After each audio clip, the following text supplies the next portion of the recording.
ચાલો આજે વાત કરીએ માનવ શરીરના એક એવા અંગની જે ખરેખર અજાયબી છે, આપણી આંખો. આપણે રોજ એનો ઉપયોગ કરીએ છીએ, પણ ક્યારે વિચાર્યું છે કે એ કેટલી શક્તિશાળી છે?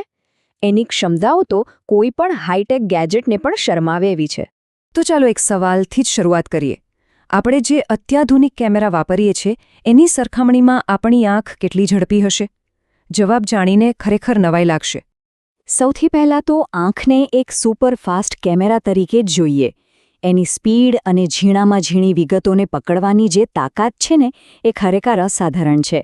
ચાલો જોઈએ કેવી રીતે. 1 કરોડ. આ આંકડો જુઓ. આપણી આંખો 1 કરોડ અલગ અલગ રંગો વચ્ચેનો ભેદ પારખી શકે છે. દુનિયાના સૌથી મોંઘા કેમેરા માટે પણ આટલી મોટી કલર રેન્જને પકડવી એક મોટો પડકાર છે. અને સ્પીડની વાત કરીએ તો આપણી આંખ ફક્ત 2 મિલિસેકન્ડમાં, ફક્ત 2 મિલિસેકન્ડમાં એક વસ્તુ પરથી બીજી વસ્તુ પર ફોકસ શિફ્ટ કરી શકે છે. સારામાં સારા DSLR કેમેરાનું ઓટો ફોકસ પણ આની સામે ધીમું લાગે. આ બતાવે છે કે આપણી આંખો કેટલી ઝડપથી કામ કરે છે. પણ સવાલ એ છે કે આ બધું થાય છે કેવી રીતે? કારણ કે આંખ કોઈ મશીન નથી. એ એક જીવંત ઓર્ગન છે. એની પાછળ એક ખૂબ જ જટિલ બાયોલોજી કામ કરે છે. એક સાવ સાદું ઉદાહરણ લઈએ, પલકારો મારવાનું.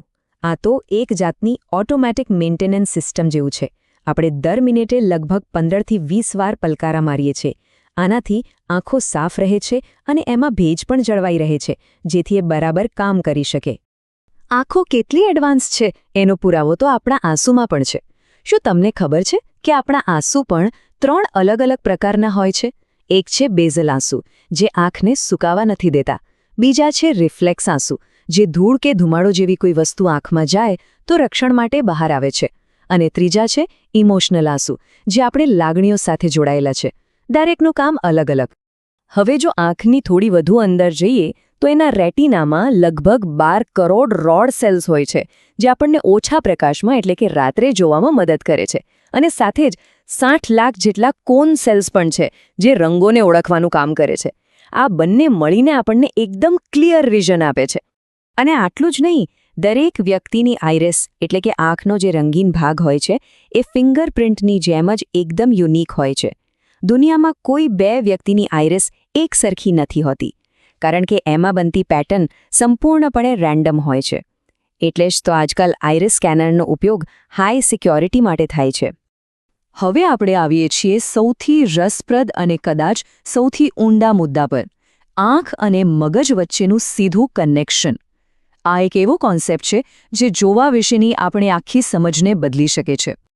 આપણે જે જોઈએ છીએ એ આખી પ્રક્રિયા 3 સહેલા સ્ટેપ્સમાં થાય છે. સ્ટેપ 1: આપણી આંખો કેમેરાના લેન્સની જેમ આજુબાજુમાંથી પ્રકાશને કેપ્ચર કરે છે. પછી શું થાય?